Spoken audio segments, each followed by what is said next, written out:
Welcome back everyone. তো কেমন আছেন সবাই? আশা করি সবাই অনেক অনেক ভালো আছেন। আজকে আমি চলে আসলাম মিথ্যাবাদ গল্পের পার্ট 5 নিয়ে। উপস্থাপনায় আমি থাকবো রিফাত আহমেদ। সো বেশি বক বক না করে চলেন মূল পর্বে চলে যাওয়া যাক।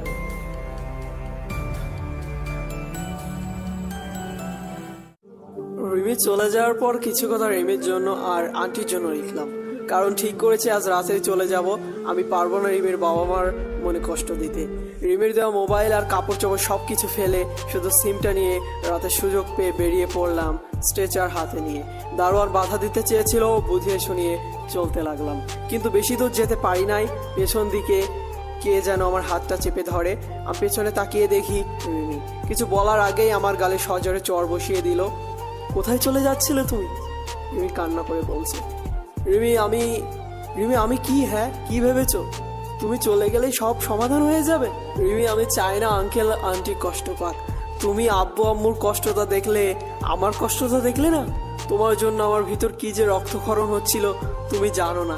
কাগজটা পড়ার পর এক মুহূর্তের জন্য মনে হচ্ছিল এই বুঝি সবকিছু অন্ধকার হয়ে গেল। রিমি কান্না করছে অঝর নয়নে আর এই কথাটি বলল। রিমি, তুমি বলো আমার কি করা উচিত ছিল? যেই মানুষগুলো আমার বিপদে দাঁড়িয়েছে তার মেয়ের সাথে সম্পর্ক করে বসবো? আমি বলছিলাম তো আব্বু আম্মুকে আমি ম্যানেজ করব। রিমি, এটা হয় না, আমাকে চলে যেতে দাও। আমি পা বাড়ালাম। রিমি হয়তো আমার কথা বুঝবে না। কোথায় যাবে শুনি? ভালো করে হাঁটতেও তো পারো না। এর এক পা বাড়ালে বাকি যে পাটা ভালো আছে সেটাও ভেঙে দিব। রিমি রাগ দেখিয়ে বলল। হয়তো এটাই ভালোবাসার বহিঃপ্রকাশ। আমি রিমির ভালোবাসা বুঝি, কিন্তু ভালোবাসার মূল্য দিতে পারছি না, যার জন্য আমারও খারাপ লাগছে। আচ্ছা বাসায় চলো, ভালোবাসতে হবে না, মন খারাপ করে বিমানেশ্বরে বলল। আমি জানি রিমি আমার সুস্থতার জন্য এই কথা বলছে। রিমি আমাকে ট্রেনে একটা রিক্সায় বসালো। জানি কথা বললেও কোনো কাজে আসবে না। আর আমি কোথায় বা যেতাম? বাসার অবস্থা আগে থেকেই খারাপ। ভাবিকেও সংসার ছেড়ে থাকতে হচ্ছে। আর আমার তো পাই ভালো হয় নাই যে কাজ করব আর দিন কাটাবো। রিক্সায় দুজন চুপচাপ। রিমি, একটা কথা বলি। নীরবতা ভেঙে আমি বললাম, বলো। রিমি, আমি তোমাকে ভালোবাসি, কিন্তু তোমার পরিবারের বিরুদ্ধে যেতে পারবো না। আর এখন আমার লক্ষ্য হচ্ছে ভাবিকে তার সংসারে ফিরিয়ে দেওয়া।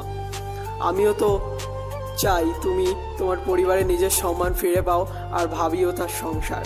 রিমি বলল, আমার একটা অনুরোধ রাখবা? বলো। আমি চাই তুমি আমাকে ভালোবাসো, এটা যেন কেউ না জানে, বিশেষ করে তোমার আব্বু আম্মু। আমরা বন্ধুর মতো থাকবো। আমি বললাম, ঠিক আছে, আগে বাসায় চলো। রিমিদের গেটের সামনে চলে আসলাম। ভিতরে যাওয়ার সময় আঙ্কেল সামনে পড়লো। কোথায় গেছিলে রিমি? আঙ্কেল বলল, আব্বু আমি আসিফকে নিয়ে একটু ঘুরতে গেছিলাম। আচ্ছা ঠিক আছে, বাসায় যাও, তোমার আম্মু তোমাকে খুঁজছে।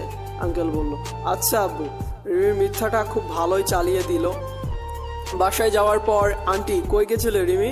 আন্টি বলল, আম্মু আমি আসিফকে নিয়ে একটু ঘুরতে গেছিলাম, আর আমারও মন ভালো ছিল না, তাই গেছিলাম।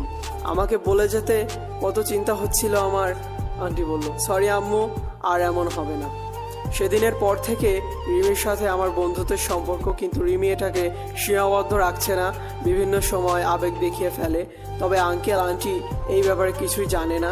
আর আমি রিমিকে বলেছি আমি রিমিকে তখনই ভালোবাসি যখন আঙ্কেল আন্টি মেনে নিবে।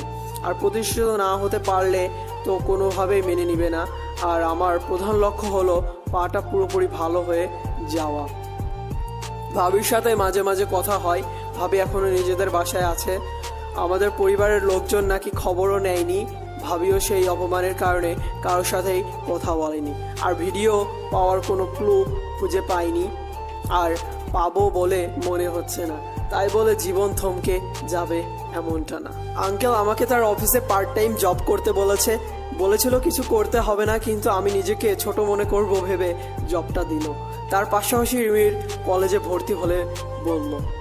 আসলে এই এক মাসে আমার মনে হয়নি আমি অন্যের বাসায় আছি। এতটা আপন করে নিয়েছে এই পরিবারটা আমায়। আর আঙ্কেল তো আমাকে তার ছেলের আসনেই বসিয়ে দিয়েছে। ওদের কাছে একটা প্রাণ অমূল্য। ওনার ছেলেকে বাঁচানোর জন্য উনি চাচ্ছে আমার ভবিষ্যৎ যেন সুন্দর হয়। আর টাকা পয়সা ওনার কাছে কিছুই না। তাছাড়া আমার বর্তমান অবস্থা আঙ্কেল আন্টি ভালোভাবেই জানে। বাসা তো যেতে পারবো না, আর যাওয়ার কোনো জায়গাও নাই, তাই হয়তো এত মায়া। রিমি আঙ্কেলের কথা শুনে অনেক খুশি। আমাকে কোথাও যেতে না দিয়ে তার অফিসে জব, তার সাথে কলেজে ভর্তি হতে বলছে। আমি তো এটাকে সুযোগ মনে করতে পারি। এতে করে লেখাপড়াটা এগিয়ে যাবে, আমিও বাসা ছেড়ে ভালো থাকতে পারবো। কিন্তু কলেজে ভর্তি হতে হলে পূর্বের কলেজ থেকে ছাড়পত্র আনতে হবে, তাই ছাড়পত্র আনার জন্য কলেজে যাওয়ার সিদ্ধান্ত নিলাম আজ। বাসে বসে আছি, মনে হচ্ছে বাসায় যাচ্ছি। আসলে বাসা থেকে কলেজ মাত্র 5 মিনিটের রাস্তা। আজ যদি আমার বাসায় যাওয়া হতো, আম্মুর হাতের রান্না খেতাম, ভাইয়ার উপদেশ আর আব্বুর ভালোবাসার শাসন পেতাম। কিন্তু তা আর হলো না। বাস চলছে, বুকের ভেতর কেমন ব্যথা ব্যথা লাগছে। যদি দূর থেকে আম্মুকে দেখতে পারতাম। বাস এসে স্টেশনে থামলো। বাস থেকে নামা মাত্রই আবিরকে দেখলাম। আবির আমাকে দেখে দৌড়ে আসলো। কিরে আসি, এতদিন কই ছিলি তুই?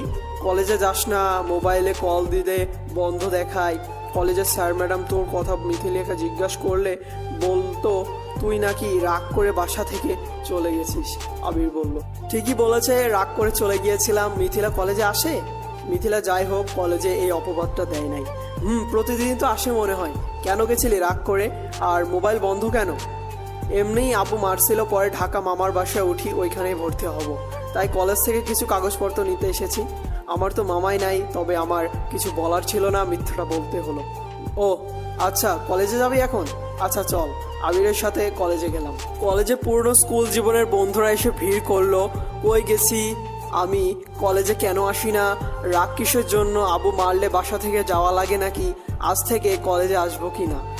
সবগুলো সত্য মিথ্যা বুঝিয়ে প্রিন্সিপাল স্যারের রুমে ছাড়পত্রের জন্য দরখাস্ত দিলাম। স্যার জানতে চাইলো কারণটা কি। আমি স্যারকে বললাম ঢাকাতে একটা পার্ট টাইম জব পাইছি, তাই ওইখানে ভর্তি হব। স্যার আমাকে কাগজপত্র সব কিছু বুঝিয়ে দিল। পরিচিত স্যার ম্যাডাম গণের খবর নিলাম। সবাই আমার না আসার কারণ, এই কলেজ থেকে চলে যাওয়ার কারণ জানতে চাইলো। প্রিন্সিপাল স্যারকে দেওয়া উত্তর দিয়েছি। অফিস থেকে বের হতেই মিথিলাকে চোখে পড়ল। আগের মতো পর্দা করে আছে। এই মেয়েটা যে আমার চিরচেনা, যতই পর্দা থাকুক চিনতে ভুল হবে না।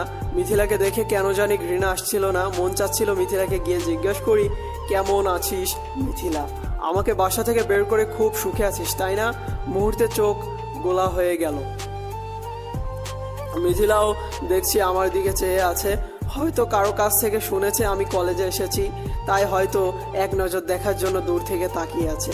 আবার আমার ধারণা ভুলও হতে পারে। আমি বেরিয়ে যাওয়ার জন্য হাঁটতে থাকি, মাথা নিচু করে মিথিলাকে দেখি নাই এমন একটা ভাব নিয়ে। কিন্তু মিথিলাকে আমার দিকে এগিয়ে আসতে দেখছি। আমি পাশ কাটিয়ে চলে যাব এমন মিথিলা ডাক দিল, আসিফ তোর সাথে কিছু কথা আছে। মিথিলা বলল। মিথিলা আমার সাথে কি কথা বলবে আমি জানি না, আর জানতেও চাচ্ছি না, তাই না শোনার ভান করে হাঁটতে লাগলাম। আসিফ প্লিজ একবার শোন। মিথিলা পেছন থেকে সামনে আমার পথ আটকে বলল, কি বলবি তুই? তোর জন্য আমি বাসা ছাড়া হয়েছি, এমন একটা অপবাদ তুই দিলি যার কারণে 1 মাস ধরে আম্মুকে দেখি না, আম্মুর কথাও শুনি না। আব্বুর কড়া শাসন আমার জীবনে নাই। আমার সাথে কথা বলার অপরাধে ভাবিকেও বাপের বাড়ি পাঠাই দিছি। কেন জানি রাগ আর কষ্টগুলো চোখের পানি হয়ে বের হচ্ছে। আসিফ তুই আমারে মাফ করে দে। আমি জীবনে এমন একটা ভুল করছি যার জন্য আমি রাতে চোখ লাগিয়ে ঘুমাতে পারি না। চোখ বন্ধ করলেই আমার পাপের দৃশ্যগুলো আমার চোখে ভাসে। মিথিলার চোখের কোণে পানি। মিথিলা নেকা কান্না কাদার কি আছে? যা চাইছোস তাই করছোস। আমিও চাইলে তোদের সব কিছু ফাঁস করে দিতে পারতাম, কারণ আমার কাছে ভিডিও আছে। কিন্তু তোকে ভালোবাসতাম, তোর সম্মান যেন নষ্ট না হয়। নিজের সম্মান নষ্ট করে সবার চোখে দর্শক নামক মিথ্যা অপবাদ নিয়ে বাসা থেকে বের হয়ে গেলাম। কিন্তু একটা দুঃখ কি জানিস, ভাবিকেও বাসা থেকে বের করে দিয়েছে। ভালো থাকিস। চোখ বেয়ে পানি বের হচ্ছে। আবার কেন যে মিথিলার সাথে কথা বলতেছি, রাগও হচ্ছে নিজের উপর, আর কথা বলার ইচ্ছা ছিল না। হাঁটতে শুরু করলাম। আসিফ দাঁড়া প্লিজ, শোন। আমি জানি মিথিলা এইগুলো অভিনয় করতেছে, কারণ মিথিলা নিখুঁত অভিনয় করতে পারে, যেভাবে পরিবারের লোকজনদের সামনে করলো। আমি আর মিথিলার সাথে কথা বলতে পারছিলাম না। চলে আসলাম। আম্মুকে দেখার খুব ইচ্ছে। আমি আবার ঢাকা ব্যাক করব। টিকিট কেটে বাসের মাঝখানে জানালার পাশে বসে আছি। এমনই জানালা দিয়ে আব্বুকে দেখতে পেলাম, সাথে আম্মু। কিন্তু আম্মু তো বোরকা গায়ে, মুখটা দেখতে পাচ্ছি না। তবে এইটুকুতেই মন জড়িয়ে গেল। আব্বুকে আগের মতো হাসি খুশি হাঁটতে দেখছি না, কেমন জানি মন মরা হয়ে আছে। আম্মু হয়তো একই অবস্থা। কিন্তু সবচেয়ে আশ্চর্য বিষয় হলো ভাবিকেও দেখতে পাচ্ছি, ভাইয়াও পাশে। তবে কি আজ ভাবিকে বাসায় নিয়ে যাচ্ছে? হয়তো সবার মন গলে গেছে, আমার জন্য তাদের মন কাঁদে। আমি বাসা থেকে বেরিয়ে যাওয়ার একদিন পরই তো ভাবিকে বাপের বাড়ি চলে যেতে হয়েছে।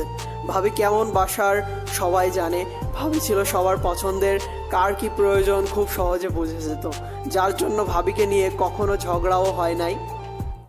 হয়তো আমার প্রতি রাগগুলো এমন প্রখর ছিল যার জন্য ভাবি আমার সাথে কথা বলতে শুনে উল্টা পাল্টা ভাবতে সাহায্য করে। আর নিজের চোখে ভাবিকে বাসায় যেতে দেখব স্বপ্নেও ভাবি নাই। এখন আমার ভিডিও পাওয়ার কোনো প্রয়োজন নাই, ভাবি নিজের সংসার ফিরে পেয়েছে, এর থেকে খুশির খবর আর কি হতে পারে। তবে আমার একটা কাজ করতে হবে, ভাবির সাথে কথা বলা একদম বন্ধ করে দিতে হবে। হয়তো আবার আমার সাথে কথা বলতে শুনলে বা দেখলে এইরকম খারাপ ধারণা আসতে পারে। তবে শেষবারের মতো কথাটা বলে নেই, সত্যি কি বাসায় নিয়ে যাচ্ছে নাকি অন্য ব্যাপার। কথাগুলো ভাবতে ভাবতে পরিবারের লোকজনগুলো ভিড়ের মাঝে মিলিয়ে গেল, চোখগুলো ভিজে গেছে। যদি একবার আম্মু বলে ডাক দিতে পারতাম, আব্বুকে আব্বু বলে ডাক দিতে পারতাম, এই জীবনে না জানি যে কত সুযোগ হয় কিনা। গাড়ি চলতে শুরু করলো আমার চিরচেনা শহরটাকে ছেড়ে। মনে আজ কিছুটা শান্তি খুঁজে পাচ্ছি ভাবিকে বাসায় যেতে দেখে। যদি এমন হতো আমিও আজ বাসায় যেতে পারতাম, এই জীবনে হয়তো হবে না, কারণ নিজেকে প্রমাণ করার মতো কোনো প্রমাণই আমার কাছে নেই। যেই একটা ভিডিও ছিল তাও হারিয়ে ফেলেছি। শুধু ভাবি জানে আমি নির্দোষ, সেই কথা বলতে গিয়ে বাড়ি ছাড়া হয়েছিল। আর মিথিলা নিজেকে কখনো ছোট করে সত্যিটা বলবে না। আর দুলাভাই তো নাই। আম্মুর কথা মনে করতেই বেয়ে পানি পড়ছিল, চোখ বেয়ে পানি পড়ছিল। পাশ থেকে আম্মুর বয়সী কেউ বলে উঠল, কাঁদছো কেন বাবা? অপরিচিত সেই মহিলা। আম্মুর কথা আব্বুর কথা খুব মনে পড়ছে। চোখের পানি মুছিয়ে বললাম, কেন তোমার আব্বু আম্মু কি নাই?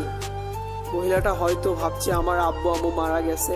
আছে, কিন্তু আমাকে তাদের ছেলে বলে দাবি করে না। আমি বললাম, কেন, কি হয়েছে? আগ্রহ নিয়ে জানতে চাইলো। মহিলাটাকে ঢাকায় আসতে আসতে সব কিছুই বললাম। উনি আমার মিথ্যা অবাতের কাহিনী শুনে চোখের পানি ফেলছিল। বাসা থেকে নামার সময় ওনার বাসার ঠিকানা দিয়ে যায়। ওনার নাকি কোনো ছেলে নাই, সময় পেলে যেন দেখা করতে যাই। বাসায় আসার পর ফ্রেশ হয়ে খাবার খেয়ে রুমে শুয়ে আছি। খুব ক্লান্ত লাগছিল আর ভাবছি মিথিলার কথা কি সবগুলো শোনার দরকার ছিল, নাকি যতটুকু শুনেছি সবটাই ভুল করেছি। রিমি কলেজ থেকে আসার পর আমার সাথে দেখা করতে আসলো। কাগজপত্র আনছি কিনা, আসা যাওয়ার কোনো সমস্যা হয়েছে কিনা জানতে চাইলো। আমি যখন মিথিলার সাথে দেখা হওয়ার কথা বললাম, রিমি মন খারাপ করে ফেলে। তবে যখন ভাবিকে ভাইয়ার সাথে আব্বু আম্মুর সাথে বাসায় যাওয়ার কথা বলি, রিমি অনেক খুশি। রিমি জানতে চাইলো মিথিলা কিছু বলছে কিনা। আমি সব কিছু বললাম। রিমি বলছে মিথিলার সাথে কথা বলাটাই নাকি আমার ভুল হয়েছে। রাতে ভাবি ফোন করলো, হ্যালো ভাবি কেমন আছো? আমি বললাম, ভালো, তুমি? ভালো। আসিফ, আজ তোমার ভাইয়া আর আব্বু আম্মু আমাকে বাসায় নিয়ে এসেছে। ভাবির কথা শুনে মন ভরে গেল। তাহলে ধারণা সত্যিই ছিল, তাই নাকি? কিন্তু এতদিন পর নিতে আসলো? আমি বললাম, ওরা বলছে তোমার উপর রাগ করে নাকি আমার সাথে এমন করেছে। তোমার সাথে এই পরিবারের কেউ যোগাযোগ করুক এটা নাকি কেউ চাচ্ছে না। ভাবের কথা শুনে মনটা আবার খারাপ হয়ে গেল। তার মানে আমার প্রতি তাদের কোনো মায়া হয় না। ওহ আচ্ছা ভাবি, তাতে সমস্যা নাই, তুমি বাসায় ফিরে গেছো এতেই খুশি। চোখ মুছে বললাম, আমি তোমাকে বাসায় ফিরিয়ে আনার সব চেষ্টা করে যাব, দেখবে আমি জয়ী হবই। ভাবি বলল, দরকার নাই ভাবি, আমি শুধু তোমাকে বাসায় ফিরিয়ে দেওয়ার জন্য ভিডিও প্রমাণ খুঁজেছিলাম। আজ আমার কোনো কিছু দরকার নাই, তোমরা ভালো থেকো বলেই ফোনটা রেখে দেই। সাথে সাথে সিমটা খুলে ফেলি যেন ভাবির সাথে আর কোনো যোগাযোগ না হয়। ভাবি তার সংসার নিয়ে ভালো থাকুক, আমি ফিরে যাওয়ার চিন্তা করি না। করলে হয়তো ওই দিনই ভিডিওটা দেখিয়ে দিতাম। তখন যেমন মিথিলার ভালো চেয়েছি, আজও চাই মিথিলার সম্মান নিয়ে বেঁচে থাকুক। আর যদি পাপের পরিমাণ বেশি হয়ে যায় তার শাস্তি মিথিলা নিজ থেকেই পাবে। আমি যখন মিথিলার ভালো চেয়ে বাসা থেকে চলে এসেছিলাম, এখন স্বার্থপর হতে পারবো না, আর আমার কাছে এখন নির্দোষ হওয়ার প্রমাণও নাই। পরের দিন রিমির সাথে গিয়ে কলেজে ভর্তি হয়ে যাই। রিমি বিজ্ঞান বিভাগে, আমি মানবিকে, তাই ক্লাসগুলো ভিন্ন, শুধু কলেজে যাওয়া আর আসার সময় দেখা হতো, মাঝখানে বিরতিতে। ক্লাসে প্রথম দিন আমার পরিচয় দিতে হয় শিক্ষকদের কাছে, সব কিছু ঠিকঠাক বলি, শুধু মামার বাসা থেকে পড়ালেখা করব এটাই মিথ্যা বলেছি। এভাবে চলতে থাকে আমার দিন। কলেজ অফিসের কাজ বুঝতে পারি না, তাই কাজ করা বন্ধ রাখতে বলেছে আঙ্কেল। আমি ভাবছি এই মানুষগুলো এত স্বার্থহীন হয় কি করে। আঙ্কেল নিজের খরচে আমার লেখাপড়া চালানোর সিদ্ধান্ত নিলেন, আর যখন ইনকাম করব তখন পুষিয়ে দিতে বললেন। আজ বাসার সাথে যোগাযোগ নাই 1 বছর, জানি না কে কোন অবস্থায় আছে, তবে আমি খুব ভালো আছি। শুধু ভালো নেই আমার মনটা শুধু আম্মুটার জন্য কাঁদে, দেখতে মন চায়। এখন আমি আঙ্কেলের অফিসে কাজ করি নিজের সম্মান রক্ষাতে। রিমির সাথে দিন দিন প্রেমের সম্পর্ক হয়ে গেছে। আমি প্রকাশ না করলেও রিমি খুব ভালোভাবেই প্রকাশ করে ফেলেছে। কলেজের সবাই জানে আমাদের মধ্যে প্রেম, যার কারণে কোনো মেয়ে ভাব নিতে আসে না, আর ভুল করে কেউ আসলে রিমির অত্যাচার। তবে রিমি ছাড়াও কলেজে আমার একটা মেয়ে ফ্রেন্ড আছে, নাম আশা হলো রিমিরও ফ্রেন্ড। আমার সাথে দেখা করাতে নিয়ে এসেছিল সেই মেয়েটা। আশার ভাইয়া নাকি বিয়ে করছে, তাই ইনভাইট করলো। আজ নাকি সেখানে যেতে হবে আমাকে আর রিমিকে। কি আর করার, বিয়েতে গেলাম, কিন্তু বোনের বাড়ি গিয়ে আমি পা ফেলার জায়গা পাচ্ছি না, কারণ আশার ভাইয়ার সাথে সুমিয়াপুর ননদের বিয়ে, মানে দুলাভাইয়ের বোনের বিয়ে, আর আমি আজ সেখানেই। চলবে। তো বন্ধুরা, আজকের পর্ব এখানে শেষ করলাম। ভিডিওর ভালো লাগলে একটি লাইক দিবেন, আর ভিডিওর মধ্যে কোনো ভুল ত্রুটি হয়ে থাকলে অবশ্যই ক্ষমার দৃষ্টিতে দেখবেন, যেহেতু মানুষ মাত্রই ভুল। তো সামনের ভিডিওর জন্য অপেক্ষা করুন। সেই পর্যন্ত ভালো থাকবেন, সুস্থ থাকবেন। আল্লাহ হাফেজ।